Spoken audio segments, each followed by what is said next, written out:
Ladies, gentlemen, boys, girls, and Cameron, I'm joined here by Cameron, and we're going to talk about this beautiful book that Cam wrote. So it's called How to Get Laid in 6 Weeks, Even If You're a Virgin or Inexperienced. And I'm going to ask him a bunch of questions. So Cameron, first of all, first question, why the hell did you write this book? Why does this topic mean so much to you? Because I gave you full reign and I said make any book you want, any video course you want. Why'd you pick this? I think this is something that would help a lot of guys, but also simultaneously it meant a lot to me to be able to write this. And the title of the book is Get Laid in 6 Weeks, but the little bit at the bottom I think is actually more important. Like, I'm very much trying to make something that any level of guy can pick up and follow and use. That's like the whole point. And so, yeah, it's a Get Laid in 6 Weeks manual. It's one of those things where it teaches a guy who is struggling in their sex life how to go from complete 0 to 100 with this. But it's also going to hold the hand of some guy who maybe has got later into life and is relatively inexperienced. Maybe they're a younger dude who's just, naturally inexperienced because they haven't had a lot of time to get the experience. I think you've mentioned before in videos that have already gone out, like how it's about being kind to the men who aren't naturals to this, of which we know, obviously we know many people, many of the guys who come into the community would fit that description. I think it's rare to find some complete natural Chad just wading into our community being like, I've already fucked like 150 girls, boys. Don't need us. Yeah. No, exactly. Yeah. The forums in the past, like the ones we've been on, the ones we started, your channel, it's going to mostly be picking up guys who are more beginner. And I think your Tinder guide lays out a lot of what we would advise in terms of how to get laid from like most guys. But I wanted to do something that was a bit more like what I think I told you was like, if we got someone who joined the coaching group and they were inexperienced and you have 12 weeks coaching in the group. But for the sake of this, we do 6 weeks. If we only had 6 weeks to get them laid, what information would we give them? And that's what this book is. It's like, how would I get a completely zero virgin inexperience, never kissed a girl? Hell, if a guy had never like met a girl, he could probably still get through this. Maybe he grew up on that island in Greece where there's only men. But like, yeah, I think that's what I'm proud of, is that how much I've like aimed it to help guys who are inexperienced for whatever reason. Let's talk about the title. Can a guy actually get laid within the next 6 weeks? Seems like a 6 big challenge. Sorry, I jumped in there. 6 weeks is like what I consider like probably the longer end of the estimate, because I believe every guy we've like laid the challenge down has done it in significantly less time than 6 weeks. One guy I remember in the coaching program who was like, all right, I'm going to get laid now. And I think it was like either the same day or the day afterwards, he managed to immediately go out onto Tinder and then get laid. And I think he lost his virginity to an escort. So this was his first ever like non-escort lay. And it's, you don't need 6 weeks, but 6 weeks is like my reasonable time estimate for someone that I'm not hands-on coaching. So someone who is, following the information, they are taking baby steps. They are, going into it gently. They're trying to figure it all out. They may not get things right the first time. They may mess up a few times, mess up is the wrong word, but they'll do their best. But I think most guys, and it could be longer than 6 weeks. I'm not going to sit here and pretend it's like an absolute guarantee that you'll be able to get laid within 6 weeks, but it's also not an absolute guarantee that it's going to take that long as well. It's just a rough estimate of what I would say gives a reasonable time period for any guy, whatever level. Yeah, we're not saying there's any guarantees you'll get laid within 6 weeks. You can think of it as a fun little challenge. Like, can I do this thing in 6 weeks? And it's definitely possible. And again, we've seen people who you'd think would be exceptions, like people who are obese who've done this, or guys who are really, really, really young, like, 19 and really inexperienced and really nervous who've done this. And I added in a little caveat in the book. Like after you wrote it, I went in and added a little bit of extra stuff. Let's make sure we can actually read this. But I added in a little caveat at the start where I said, don't be intimidated by the title in 6 weeks. If it takes you a little longer than 6 weeks, hell, even if it somehow ended up taking you an entire year to have sex, which we promise it won't, like it really won't. But even if it did, that's okay. Nothing bad happens just because it took you a little longer. It'd just be part of your journey. We promise you'll eventually make it.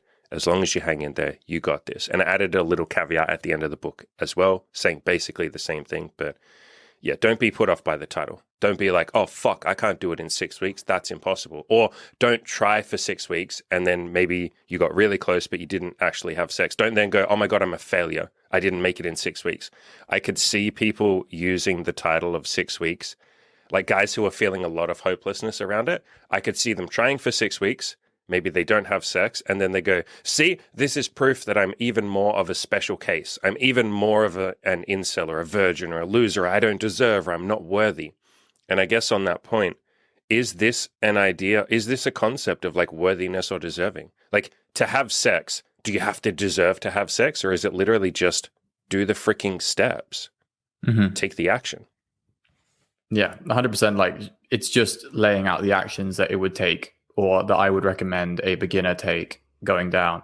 And I would say at this point as well, like it's not necessarily just beginners. Like I think it's our entire like general strategy towards dating. And so I still do everything in this book. You the guys in our coaching group, you're a bit different because you're in a threesome relationship and there's some stuff that's extra, but it's still roughly the same steps for you as well. And it's still roughly the same steps for anyone who gets laid. I think that's what's I want to demystify, I guess, because there's a lot of like game and pickup and dating gurus who make it seem a bit more complicated than it actually is to get laid. And so it's like demystify that, give all the steps really easily laid out. Just do this one by one, and then we still do this. Like I'm going to give you as a beginner pretty much exactly what I do, pretty much exactly what Taylor and Ed, our other coaches, do, pretty much exactly what every guy who's come through the coaching group who gets laid does. That's what we want to give out. Yeah, and you literally wrote that in the book. You literally have a section called like, where does game come in? And, this bit I highlighted here, you're like, we're just being honest. Like you're literally just being honest that you like a woman and you're saying, hi, I like you. You're cute. Would you like to go on a date with me? Like it's essentially just that. So if you want to save yourself the $1 that this book costs, by the way, you can pay whatever you want for it, but you can pay as little as $1. If you want to save yourself the $1, just go and be honest with women. I mean, you could stop watching our entire channel and build an entire life around just being honest with other human beings. That's all we're really ever putting out into the world. All of our content sort of boils down to that. Just be honest. Just do your thing. Just try. So most of this book, you wrote most of it. I contributed a couple of chapters. I did the chapter on sex, and I did, little bits and pieces here, gave my thoughts, edited it, obviously. What was your writing process like? And I know you struggled. Struggle isn't maybe the right word, but like you procrastinated a little bit. If anyone watches my channel, they could do a short about it. Just like I can't write today or something. Yeah, writing ebooks suck. I blame Andy entirely for telling me to write an ebook. He could have just got me to do a video course, but he decided to I said you could do whatever. No, I did say do a book, didn't I? You did say do a book. You also think that because you think I wrote a video course for a long time. I think you think that I did ebooks for my fashion stuff, but I always did video courses, except for one ebook that I wrote a long time ago. It's pretty much always been, I've done like 2 video courses on fashion. So like, I'm way more like experienced in making video courses. I'm going to be making some in the other market that I'm involved in for the secret channel. But like, yeah. So I think it was interesting to go back around. Actually, I'm very grateful for it now because I'm going to write my own ebook for my fashion stuff as well. It's interesting to see what I think a ebook that people would pay for should look like. Do you know what I mean? Like my vision, and I've used the word vision quite a few times talking to you about it. Like I said, like I have an aesthetic vision for how it looks, like all the artwork and everything in it. Like I had a very specific aesthetic vision, and to be completely open with everyone, it's AI generated. All of the artwork in the book is AI generated. Yeah, the AI, the art is so pretty. Yeah, I spent hours. While you keep talking, I will show regenning the art. I spent hours just like regen. Some of the art at the beginning is not even that great. It's when you get into it a bit more and you see some of the more like out there. What, you're flocking up and down? There we go. That's that kind of stuff. The bedroom stuff. I was like really like I know exactly what I want. I know exactly the vibe I want. And I would sit on Midjourney for like 4 hours, just like clicking regen until it gave me something. That one's good. I like that one. That's amazing. But yeah, no. Once I found a style, I just wanted to keep that style up throughout the whole thing. So that's quite cool. If I had This more money, picture is I'd a pay little someone to racist, make though. it happily. Why? Because this Is guy's it got hair. racist? It's offensive to me. Neither of us They're have all... hair. This guy's showing his privilege. I Look at did this just guy use with white hair. guys, and all the images are of white people as well. I just realized that. It's completely Because, well, you racist. only had two color choices, black and white. So, yeah, you're I missing think out by brown default, people. a lot of Mid-Journey's generation is white people. Anyway, this is getting off topic. But yeah, no, I was pretty happy with the aesthetic and everything of it, which was the stuff I didn't really want to do. Like, I never want to do typesetting. There's so much in this where I was like, I'll write this, but like, I almost just want to hand over like a full-on text block to Andy, and he can figure the There's rest so out. much stuff that goes into a book or a video course that you never think about until you actually sit down and make one yourself. Yeah. Yes, like the I typesetting. made the you've done Kajabi video courses. So once you've done the Kajabi video course, you've only done like 60% because then you have to figure out how it looks in Kajabi and stuff like that, and like you have to like figure out all the intricate like how people it's like the journey of the client or the customer. So the client journey. And so writing the ebook, I was like, okay, so the guy is inexperienced. He wants to get the basics down of how to get a girl from not knowing him to having sex with him. What is the client journey going to be like through this book? And that's what I was like, really, as you said in one of the other bits, as you said in one of the other bits of content, it's like I'm really holding their hand through this. And it was entirely like the design of the client journey was you and me, because you've gone in there and added a few bits yourself, like me and you, like leading them in as like efficient and effective way, but also understanding what they're going through as well. Like a very gentle way. Yeah, this book is like so unbelievably hand-holding. Like even at the start, we have like so much stuff where it's like, and we know you might be a little nervous. That's okay. Like, if we can do it and our clients can do it, you can too. Here's the formula. And we've got sections like this throughout the entire thing, especially I would say the sex chapter. I reckon that's the one where we have the most hand-holding. The one that you wrote, Andy. Yeah, that's the one that has the most hand-holding. Yeah. Do you know why? Literally the whole thing is like hand-holding. The reason I gave you the sex chapter is because I don't really write about sex very much. So you are much more experienced in writing about like this stuff. Like there's a few people in our community that have written like erotica as well. I don't know if you ever did any erotica writing. Yeah. For some of the like sex stories, or people call them like lay reports that I wrote. Yeah. They're like full on sex stories. Like literally just, it's a fucking sex story. Imogen wrote a couple too. They're actually like really hot. And the girl that we're dating wrote one as well. And like you read it and it's like, that's actually hot. Like there's a skill in writing about sex and not having it come across like clinical or have it come across like a bit crass or weird. And certainly when you're like instructing on like what to do, it helps if you have the ability to write about that. And I don't, so I passed it on to you, just outsourcing the stuff, writing about the sex. I think everything up to I'm pretty proud of like the stuff leading up to that, from like the date. I'm pretty proud of the date and the what to do when you're back at the place, that kind of stuff. I'm pretty proud of most of the first section. Like I'm proud of all of it, but there's just some areas of it where it's like, I think especially what we said with hand holding. And I think the biggest part of the chapters that I'm proud of is the hurdles chapter, where I talk about, fear and the fear you're going to have and the ignorance. And I'm going to cure the ignorance by giving you the steps you're going to take, but I'm going to have to make sure to like be cognizant of where your anxiety is going to spike and where your fear might stop you. Because I think when you and me are coaching guys, anxiety is so much more of a hurdle for guys than not knowing what to do. Because they can just come and ask us. Anxiety and a lack of permission. Yeah, that's like, I think I had this conversation with Imogen yesterday. We were talking about, this book and guys losing their virginity and all of this kind of stuff. A lot of the time, guys will look at the fact that they will use the fact that they haven't had sex yet as evidence that they don't deserve to have sex. It's what's known as circular logic, where basically you say, well, if I deserve to have sex, then I would have had sex already. So the fact that I haven't had sex already means that I don't deserve to have sex. That's why I'm a virgin. There must be something wrong with me. And my favorite analogy to use here is the marathon analogy. It would be like saying, I don't deserve to run a marathon. And then you go, okay, but like how many marathons have you tried entering? Well, 0, because I don't deserve to enter one. And you're like, But you have to enter the fucking marathon to be in the marathon. No, I don't deserve. I'm not going to win. I don't deserve to. Why should I enter a marathon? Well, if you don't enter the goddamn marathon, you'll never win a marathon. Guys do the same thing with sex. It's like they hold back and they don't really try it. They'll try little bits and pieces. And this is another thing that comes up where guys will be like, I'm unlovable. I'm unworthy. I can never have sex. No one would ever have sex with me. And we go, okay, how many women have you tried with? How many women have you talked to? How many times have you said hello to a woman? And they'll go, 3. And you're like, 3. Come back after you've tried 300 times, 3,000 times, and then you can tell us that you don't deserve to meet someone. But that circular logic, I think, and that lack of permission is what holds guys back from actually trying here. And we do walk you through that at the start. Like you said, there's a whole section on like hand holding at the start where it's like, look, it's okay to be scared. It's okay that like you think you don't deserve this, but sorry. It sounded like I was giving them instructions on how to hold hands when you said that. I like good permission about hand holding. How do you hold hands? You say, can I hold your hand? Or would you like to hold my hand? Or let's You're hold hands. You're big on my hand. verbalizing everything. I think holding hands, I'd very much just grab the hand. Yeah.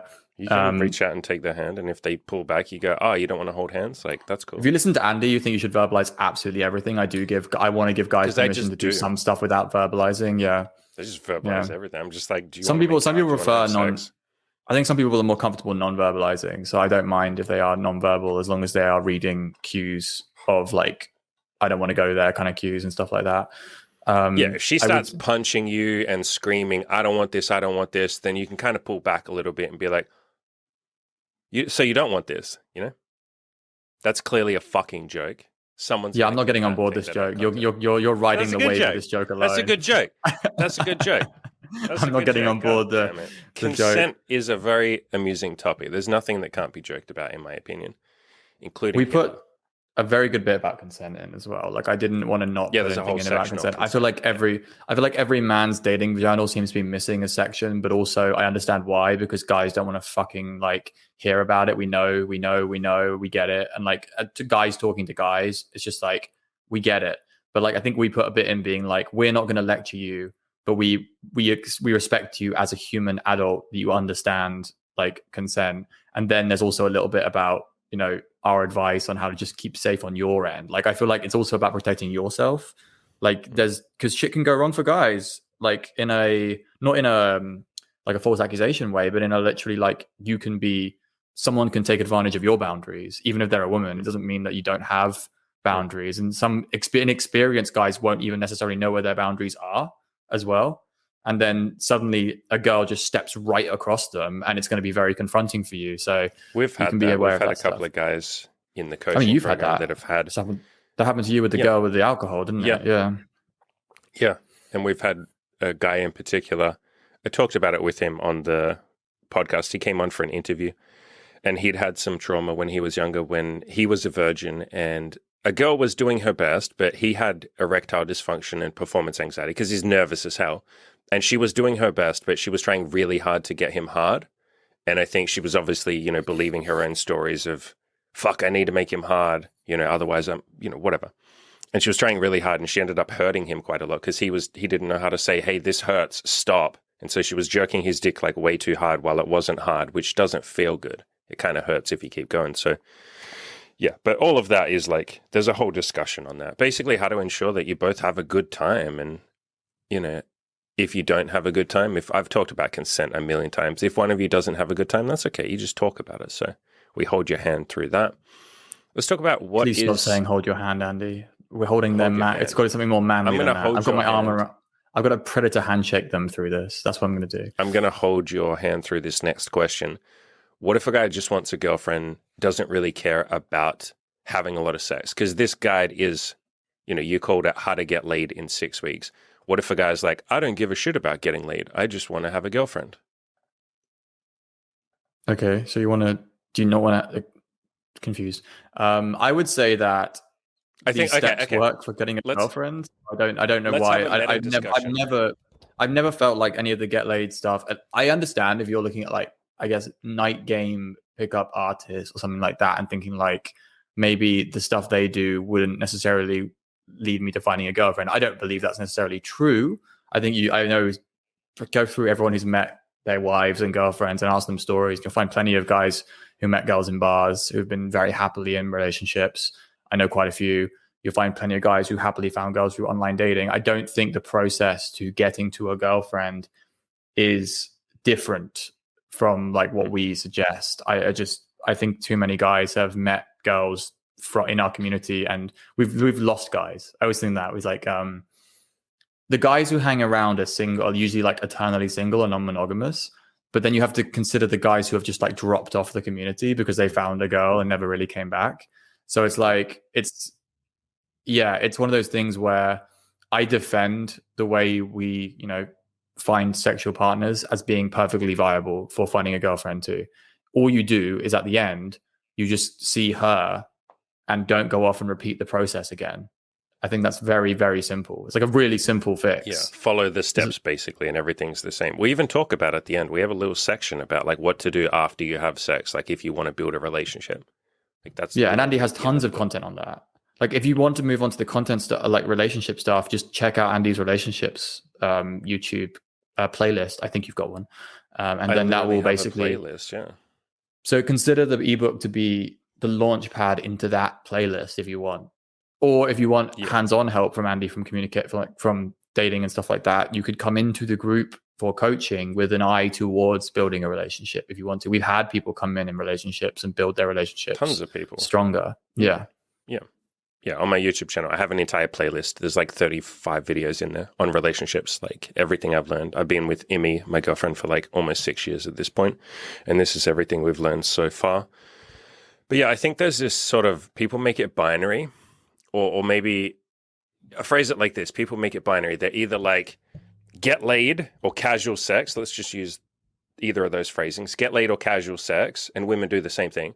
Casual sex is different from a relationship. People have that idea that the two things are binary and never shall they meet in the middle. And it's like having casual sex and then building that into a relationship is a beautiful way to do it. It's not the only way to do it, but it's a beautiful way. It's the way I've done it with Imogen. We started out as casual as hell. It was literally just sex. And then we slowly grew to like each other. We built something. It's actually one of the things that I recommend. It's the first video in my relationships playlist. If you look at the first one, it's like, I don't rush into relationships. I grow organically over 6 to 12 months. And so that's a beautiful way to do it. But I think people see the words get laid or casual sex or hooking up or whatever you want to phrase it, and they go, oh, that's like a separate thing from relationships. I'm going to go through my hoe phase or my get laid phase or my sex phase or my casual sex phase or my hooking up phase, and then I'm going to get serious later on and get into my relationship phase. And it's like, it doesn't have to be two distinct things. If you want it to be, great, do that. But yeah, you can absolutely use this book or any of our content. They all sort of overlap. When I talk about relationships, those skills apply to casual relationships. And then when I talk about casual sex, a lot of that applies to relationships too. It's not binary. No. What is... Yeah? Sorry, I was going to have a little bit on there. So I think I will say maybe the book doesn't have the steps you take from get laid to girlfriend. And maybe I didn't write a chapter on like how to take There's that. A little bit. That's why I would send... Sorry, Anna. That's why I would send people to Andy's other content where he talks about building that stuff up. And maybe we could add a link to that playlist if you want to, because I think I did mention your other content on relationships. Yeah. My goal was to stop the book. Cool. My goal was to stop the book kind of getting to sex. I didn't necessarily have a vision to write a lot beyond that. So what I said was redirect them to... The idea is to redirect to the stuff that the hours of content you've made about building good relationships and communication and being honest and all that stuff, and even BDSM and the sex life you can build with someone. So I didn't think it was necessary to add that into. It'll be a separate ebook almost, and one that I think you should write. If anyone was going to write it would be you to write like a basic. Yeah, I could definitely write one. Yeah, it could be the sequel. You got laid. How to build a relationship from here. Yeah, and I'd make it universal. I'd do it more for like men and women, because relationship skills are basically the same for men and women. Casual sex is too. Like all of this stuff is pretty similar. But obviously for casual sex, it's like the guy's probably making the move. He's probably improving himself more. And the girl, or for women, it's more a book on choosing. Screening. Yeah. We said that to one of our female client, who we were like, your mission is probably going to be more about picking the guys who are right for you than it is finding them. You'll probably have enough picky, interest. having a checklist, figuring out what you want, communicating that to them, like how to embrace honesty. Because I think a lot of women in dating and casual sex especially are not used to communicating. They're like, I'm going to wait for the man to communicate and I'll just mirror off that, whatever he gives me. Whereas with her, we were like, yeah, you communicate. And you don't have to communicate, but you're probably just then going to go and hook up with like 10 or 15 guys and just randomly hope that you find the one that you like. Yeah. Which is about a great approach. Yeah, it's about her having her boundaries as well and saying no to some guys who are not. When she figures out a guy's not right, she says no, and that's a great way forward. That's how I would coach girls on sex life. It would be like, I think knowing where to women say no. struggle with. Yeah, women struggle with that. Yeah, it's that beautiful book. When I say no, I feel guilty. I would just hand a copy of that to every woman in dating. To every guy, I would hand a copy of No More Mr. Nice Guy, and to every girl, I would hand a copy of When I Say No, I Feel Guilty. And to both of them, I would hand a copy of I Need Your Love, Is That True? By Byron Katie. Would you not hand them models as well? I'd give them models, or at least a section of models that talks about fuck yeah and no. Yeah. I'd probably go models over Mr. No More Mr. Nice Guy, but I understand where you're coming from there. It's more about honesty, yeah. Or I would give them the ebook that I wrote called How to Get Laid in 6 Weeks. You can probably find the link down below. The ebook is nice and cheap too. As we said before, pay whatever you want for it, even if that's $1. What is the hardest case guy that we've ever seen lose his virginity or have sex after a long break? I've got 3 in mind, so I'm curious who you know my answer. And he doesn't mind us saying his name either, probably. Almost 100% he would never mind us saying his name. He's going to mind. No, he's not going to mind. Pissed at you. He's going to be real pissed at you. Oh, wait, no, you have another one. Your one is like, I wasn't involved in your most famous case. So I've only known him as an absolute stud. Who's in your mind? Go. This is like some secret shit. Go. Who's in your mind? Mine begins with R and yours begins with... Mine begins with R, yours begins with E. Oh, you can say yours. Yeah. Oh, yeah, Ravi is mine for 100%. I think I was almost more involved because I was in England. Yeah, okay. Yeah, no, that wasn't my hardest case. And hard case sounds like a negative framing of it. But the one who required the most love to work him through it was Ed, by far, for me. That's obvious. And I had some other exceptions to that, other examples of that. Jeff definitely took a little bit of love. So Jeff was a client that He wasn't we've done interviews with. Nobody hadn't had sex in 9 years. Yeah. Ed too was an interesting one, wasn't he? Because Ed was very much... When I talk about, I really want to talk to Ed about it. I almost do like a video with Ed about sexual anxiety. I put a whole page in there about my own story with the sexual anxiety. And every guy that's a massive hard case, and I say that with the most love in the world. Let's find a nicer phrasing. Ed knows I love him. It's just no, because we have to use language that people understand. So sure. I just want to use normal language. I don't want to come up with terms that people might understand. So with Ravi, and he won't mind. He loves me, but like at the same time with him, it was like also a lot of sexual anxiety, obviously. Yeah. And so, but like it just didn't manifest in the same way because Ed's is so stark, his story, because he had a physical, because of his ED, like it was actually manifests so physically in him. It's way more stark when someone has erectile dysfunction, I guess. We could almost have written a whole chapter on ED, I guess, as well. Did you include anything about erectile dysfunction, or at least your dick not working in your sex chapter? Yeah, I thought you did. Yeah. There's a whole. Because I know how long you coached Ed on that. Was it like 2 years or something? You were like coaching Ed, and it was like just not working, and you guys had to like be kind to each other. Yeah, it wasn't that long. It was like 3 months, maybe 6 months. Yeah, of just like literally constantly talk, like once a week, sometimes twice a week, coaching calls. Yeah, working him through that. And now he's the biggest fucking Chad stud, just like going through girls in Texas at a mad speed. It's crazy. Yeah, he's having a great time. Yeah. I can't read his log because I'm trying to stay away from like the mad dating life, and it drags me back in. Like it just like I want to go now. I just want every time I read his stuff, I'm just like I want to go hard again for like 6 months and just like turn everything on and go like 100 miles an hour. But I only do that like every 3 months or so. I only do it for like a week. So I'm like rationing myself on the good old days. So yeah, in those cases, I guess to tie it into concepts of losing your virginity or having sex, we've seen a lot of people that really struggled. Ed was one who struggled physically, like you said, erectile dysfunction. And like it literally, I think he had like 5 women in his bed, like while, I was coaching him. He had like 5 different women in his bed, and it just didn't work like at all, like 0% hard, like literally just soft as a wet spaghetti. And some of those women he saw multiple times and still wasn't really working. And so that's a very extreme case of erectile dysfunction. We've also seen people who struggle mentally. Ravi's a good example of that. Struggled with a lot of anger, a lot of feelings like he wasn't good enough. He was in his 30s, or he was 30 by the time he lost his virginity. Yeah, the later you get, the more you think that you're special and it's a problem, and the more you think that it's just built up. So there's so much built up that like that looks like data and like evidence in your mind that you're just faulty and women will never find you attractive. And that built up for me. Like it built up for me because I didn't I didn't get what I thought I wanted and what I thought I needed in like what am I thinking of here? What's the word? Not the gratification. This what's it called when someone like when you're needy and someone fulfills that? Validation.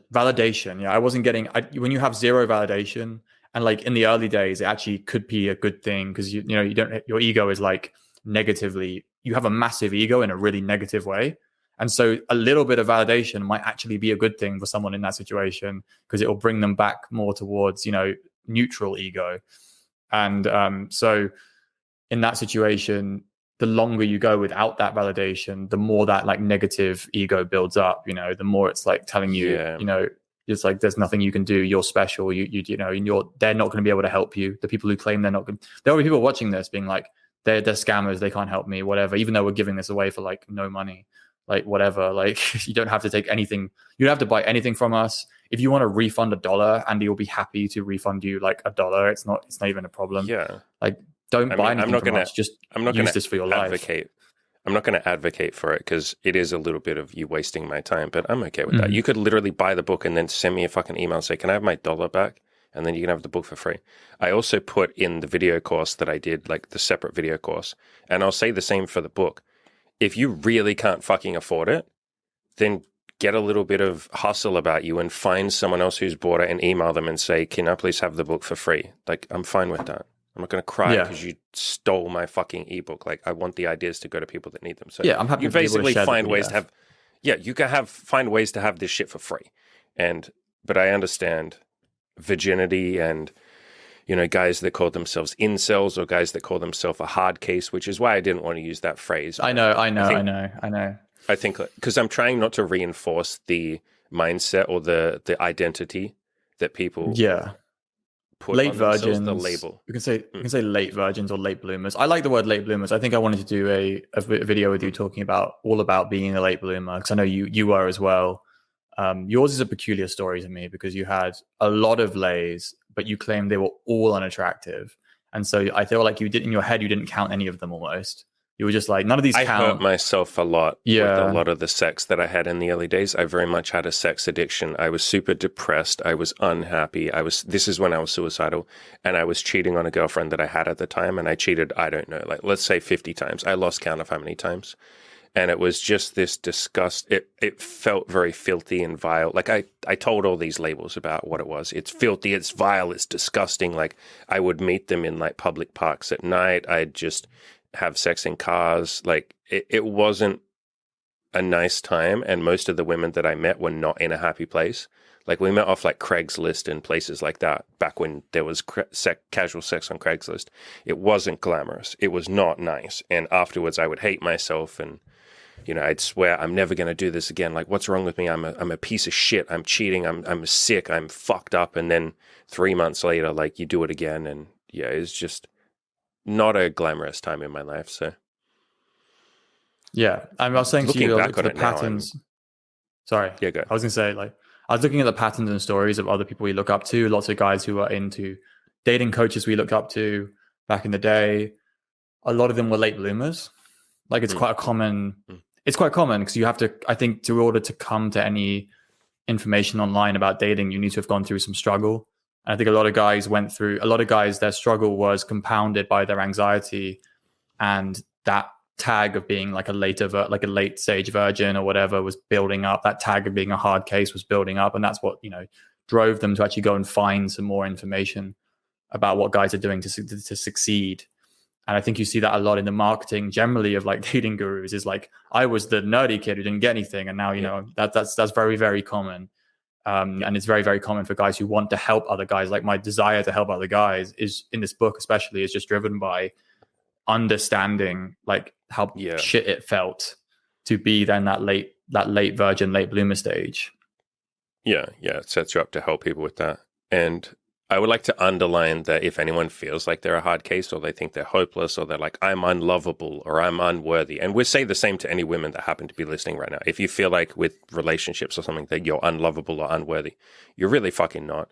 There's multiple things we can say here. We can say it in a gentle way and say, we've felt like that on a million different things. We've felt unworthy, unlovable, undeserving. Lots of our clients have, and we promise you're not. If we could do it, you can too. That's the gentle side. And then we can come at it from the ungentle side. And I can say, get the fuck over yourself. You're really not that special. Like, you're really not that special. Anyone that we've ever met who's like, I'm a hopeless case, it's hopeless for me. It's like, oh my God. Like, there's almost like and there's love and empathy there, but there's almost like yep, this is this story again for the 1,000th time. And every single other person was wrong, even when they're convinced that they're a special case. And no exceptions. There is not a single exception. You're just not that special. You really think you're the most special person out of 8 billion on the planet, that you can't have your goals, or you're not allowed to do the things that you want to do? No, you're really not that special. I know it feels like you are, because low self-esteem is a form of narcissism and ego. It's maybe the highest form. It's saying I'm the most fucked up person on the planet and my problems are special and everybody else had to take the steps, but I don't. It's a narcissism. But, to bring it back to the gentle side of things, we promise every single other person that we've ever seen that said, I can't have sex, or I can't make money, or I can't make friends, or I can't get over my depression. Every single other person who just took the steps achieved it, or became it, or conquered it, or whatever it is that you're trying to do. It isn't about deserving. It is not about worthiness. It's not about being special. It is literally just taking action. Like, literally, the universe doesn't give a fuck if you deserve something or not, or if you're worthy or lovable, or like, those are concepts we just make up. They're just bullshit stories. The only thing the universe cares about is, did you take the steps? Literally, did you do X, Y, Z? If so, you get result. That's it. People who really don't deserve the result people who really don't deserve the result still get the result because they just did X, Y, Z. That feels like my entire journey. It definitely feels like your journey. We didn't deserve any of this shit. We just did the steps. Did it. Felt the fear. Do it anyway. Read the book. Yeah. You'll understand what I mean there. Yeah, you have a section in that, yeah. Are there any exceptions? After I just gave that big spiel about how they're not. Okay, what about short guys? What about fucking, I'm Indian, I'm Asian, I'm short, I live in a third world country, I have performance anxiety, I'm fat, I'm like 5,000 pounds. Are there exceptions? I mean, yeah. In theory, like, someone is going to... If you live in Antarctica and you have no penis and all the penguins don't want to sleep with you, and there's literally no females on your base, and you have no plans to leave Antarctica ever, and there's no women coming to Antarctica ever, you probably cannot have sex with a woman if there's not a woman around. Sure. That's your exception. Yeah. Meeting the goal of losing your virginity, or, or breaking a dry spell, I don't believe we've encountered too many exceptions. I remember that you had long time ago, you had a podcast with a guy who was blind, and he wasn't a virgin. And it's like, there's plenty of guys, and he was like, you could tell by looking at him, like he had like the eyes or whatever. And I said, oh yeah, I was trying to help him actually with like his aesthetic. And I was like, yeah, we could probably get you some like shaded glasses or something like that. And that would probably help a little bit. But like, he'd had sex. And it was like, it's crazy that like, you can always find examples of people who are married and with a happy family, like that guy with no arms. You know who I'm going to pull? Yeah, you know what's up. My boy knows what's up. Every single time we have I'm assuming he did it by it seems like he did it by being incredibly charismatic and being part of his church and community, and that's the way he met his wife, because he this guy. So yeah, look, this is him here. His name is. He is good looking, though. To be fair, someone will tell you he's got hair and he's good looking. He just doesn't have any arms or legs. Yeah. Oh, he just doesn't have arms and legs. Let's skip over that and focus on the fact that he's attractive. Yeah. Hey, the guy has no arms and legs. I'm sorry, like but any excuse that you're going to say has no bearing when this guy who has no arms and no legs has a beautiful wife and like 4 freaking kids, and he's a motivational speaker. Yeah, he's very like big gratitude. He's a big man of faith. I think he's got a lot of he's big in his like Christian community where he lives.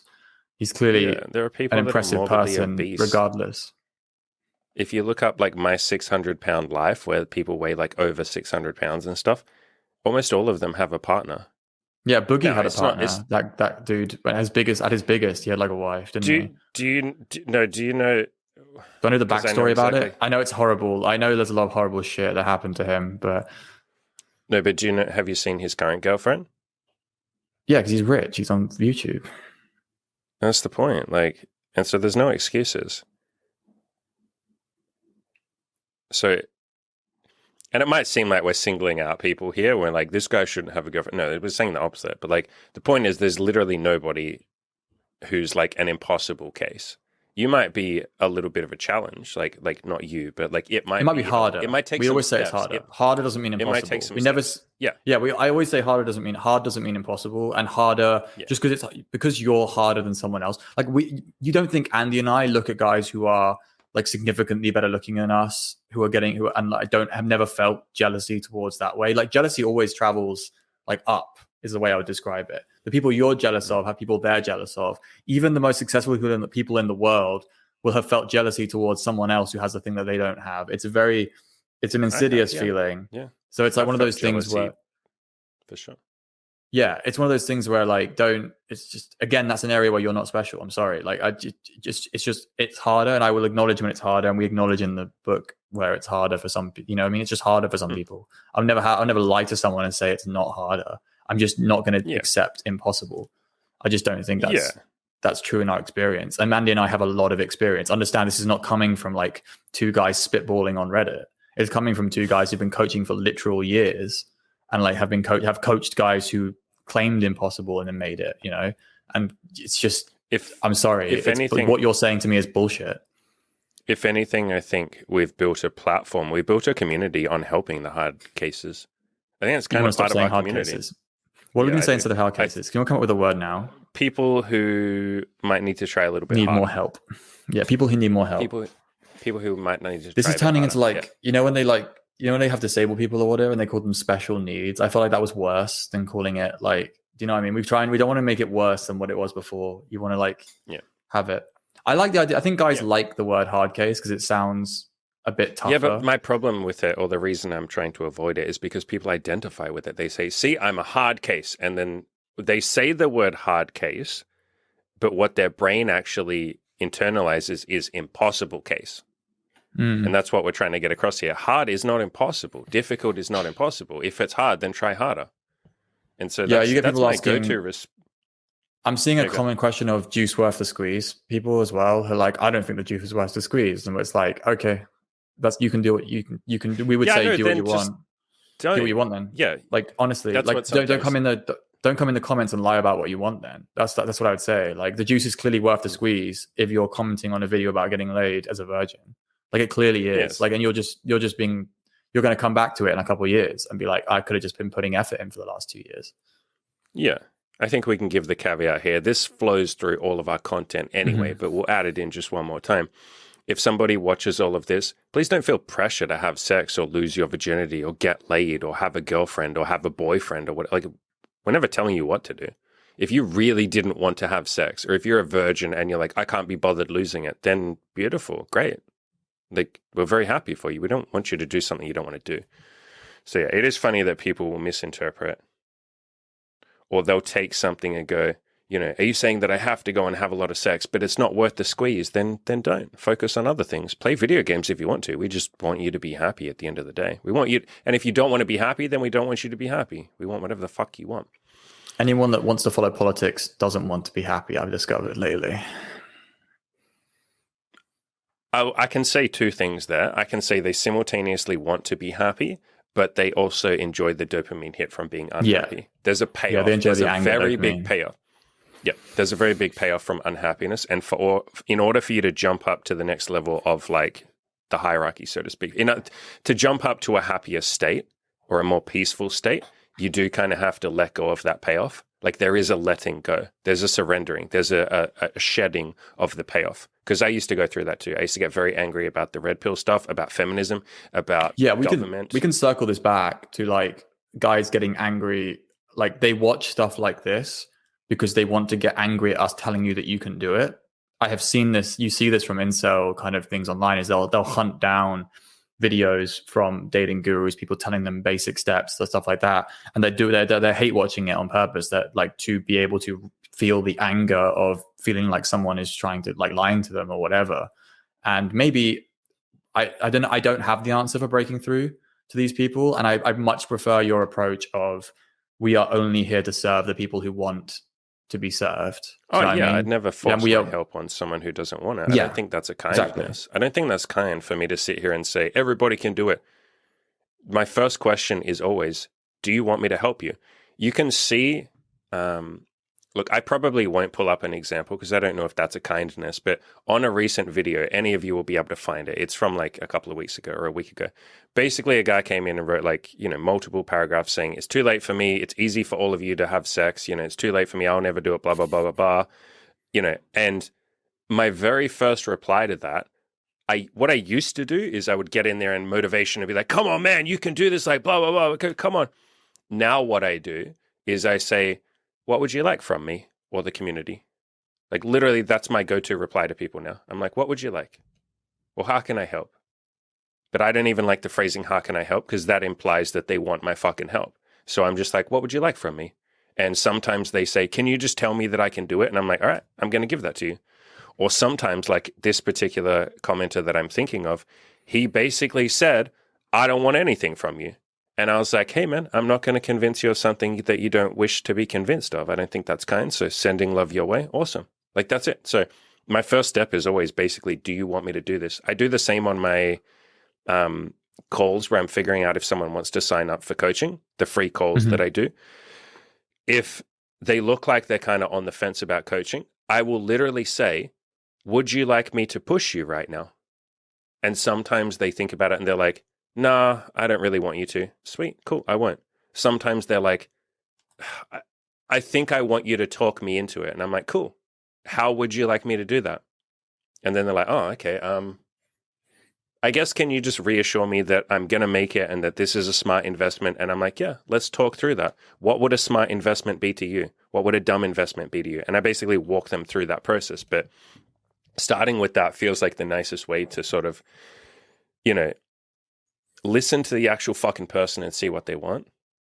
And I think other dating coaches and advice givers are doing that, but they're doing a fucking amazing job. No, we don't need to compare anyway. We don't need to compare to them anyway. Are you doing what I there's part of me that like there is always going to be part of me that misses the old Andy because I love the old Andy, but I also love the new Andy. And I think the aggressive Andy who was like, "Come on, faggot, you stop being a pussy and fucking get laid, you little cunt." Yeah, that was how that I used Andy. to Yeah, the rah Andy. You can still don't sell yourself short. You can still get all rah on the calls and do like a big long like pep. I go into big passionate rants. Yeah. Even in content, I get very passionate. Yeah, but it's more like. There's no force anymore. I'm passionate about love and enlightenment. I'm passionate. Yeah. I'm passionate about loving you. No. It's this. It's I will be super passionate and do a big rant for you if the first step is I ask, do you want me to do this? And signing up for coaching is, yes, you would like me to give you a big passionate rant about how you can do this, bro. I believe in you and all of that. But I start with that. I never give advice to someone that doesn't want it. I went to a... Really... Oh, sorry, go ahead. Go. I was going to cut you off. No, go. I was really tempted to start the whole ebook with just one page that said, I believe in you. I was so tempted to do that. Like, I believe in your ability to do this. That was my first pitch. We do sort of, but I was literally going to do one, like, look, just one line. Like, it wasn't even going to be like, it was maybe like a forward bit where it's like a note from the author. My note was just going to be, I believe in you. I could probably still add that in. I already sort of did. Do you count this? Yeah, but it's too long. No, my vision is very much like one line. Okay, on what its about own. this? Like, you and the girls you meet are going to have a blast. Yeah, that's good. I like that. That's like, Yeah. Are we like literary critiquing the ebook now? Do you want to go through and just be like, I like the way this go flows. through and like edit this on live. I like this bit. This bit here, take this out. Getting laid, it's a lot of fun. Nah, it's not a lot of fun. It's serious business. You develop freedom. No, not good. You've shown most of the book on YouTube right now, by now, because I watched the first one and you were showing so much of it, and I was like, people could just kind of like pause the screen and work out roughly the order. Here you go. Yeah. Watch this. Ready? There you go. If you're quick enough, here's the whole ebook. If you're quick enough, you can pause. There you go. We're giving it away for free. There you go. Done. There you go. Perfect. You have now been enlightened, everybody. What's your favorite chapter head of the artwork? Is it the one that you've already shown, the one that you used for the advertising? It's all beautiful. Anyway, Ed, this is getting too long, son. Let's fucking wrap up. Everyone is beautiful. You just called me Ed. No, I didn't. Yeah, you called me Ed. Ed. Anyway, this is getting too long. Not that there's too long, but that's what she said. This is beautiful. Anyone, if you want to grab this book, I'm so proud of you for saying that. Pay whatever you want, even if that's $1. There's a link in the description below. If you have any questions about the whole process or anything, or if you're feeling a little bit of doubt or fear or nervousness, like, leave a comment. We'll fucking reply to you. Any final thoughts? Any final shout outs, sir? I believe in you guys. Genuinely, I'm not joking right now. I believe in you all. Get the book. If you have to borrow the book off someone who bought it for the $1 because you don't want to pay the $1, that's fine. I don't care. Just get hold of the book and put it into action. It's got everything you need. And any ladies listening, we believe in you too. You can get laid as well. You got this.